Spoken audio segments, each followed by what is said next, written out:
Thank you, Mr. Chairman. I would like to speak in support of the resolution.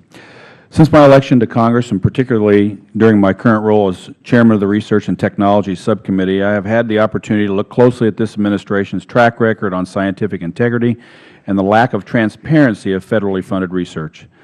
As a cardiothoracic surgeon, I am both interested and experienced in the intersection of the environment and health.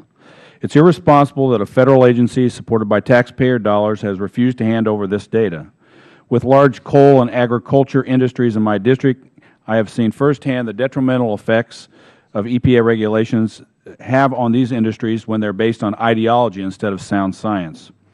At a hearing my subcommittee held earlier this year, we heard a consensus view that only with open access to data can we ensure integrity and credibility in the scientific process.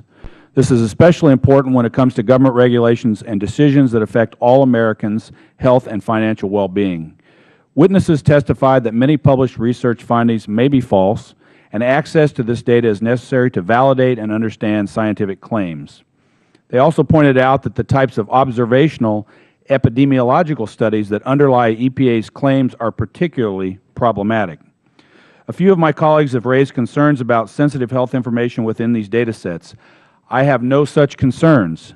Aggregate scientific data is published daily in medical journals such as the New England Journal of Medicine, the Annals of Thoracic Surgery, amongst many others. Hiding behind HIPAA regulations is a tactic to stonewall Congress and its ability to obtain data. The committee rules allow that the Chairman, in addition, can deem documents resulting from a subpoena to be received in an executive session in order to further prevent the release of any sensitive information. This resolution is entirely reasonable, and the American people should have access to the same information that is provided to taxpayer-funded EPA grantees. Mr. Chairman, thank you for holding this meeting and for holding the agency's feet to the fire. We have seen this agency and this administration conducting a calculated war on coal and other fossil fuels with the risk of skyrocketing electrical prices in European-style energy markets. The EPA should release the data that underlies this campaign in order for independent experts to objectively examine their claims. I yield back. Thank you, Mr. Bucshon. The gentleman from California, Mr. Peters, is recognized. Chairman, thank you. I move to strike the last word.